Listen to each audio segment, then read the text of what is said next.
If someone performs miracles, does that make them divine? Are they God? Should we believe everything that they say?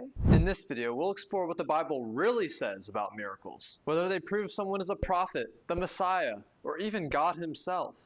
Okay, let's start with a straightforward answer. No. Miracles do not prove that someone is God, the Messiah, or a prophet. But please stay with me because everything I show you is grounded in the Bible, in the scripture. Let's think back to the Exodus and the 10 plagues. Before the first plague, God tells Moses and Aaron to perform a sign in front of the Pharaoh. Aaron casts down his staff and it becomes a serpent. Pretty miraculous.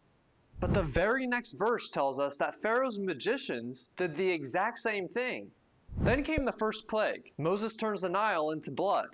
And again, the Egyptian magicians were able to replicate it. And then the same happens with the plague of frogs. If Pharaoh's sorcerers can perform miracles too, then miracles alone cannot tell us who truly comes in the name of God. For we see that they can be achieved through magic, trickery, or even sorcery. Now let's go deeper. Did Moses perform miracles to prove that he was a prophet? Actually, no. Every miracle that Moses performed had a practical purpose. The plagues, to free Israel. Manna, to feed a starving people.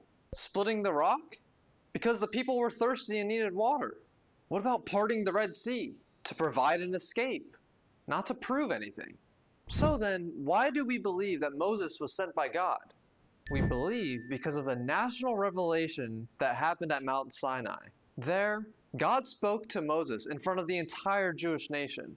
We know from Exodus 19 verse 9, God tells Moses that he will come to Moses in a thick cloud, so that the people will hear when he speaks to them, so that they will believe in him forever.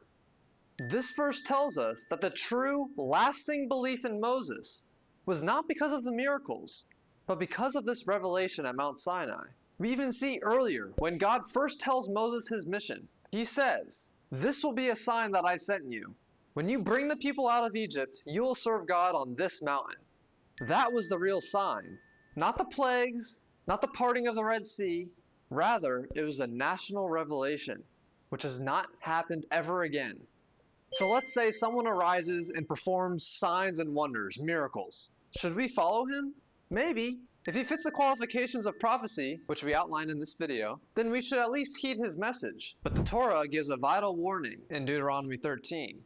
We should not follow this person who performs signs and wonders, miracles, if he tells us to follow gods or conceptions of God that the Israelites did not know, or if he tries to add or subtract or change the Torah in any way. We must not listen to that man. Even if the miracle is real, miracles never override the Torah.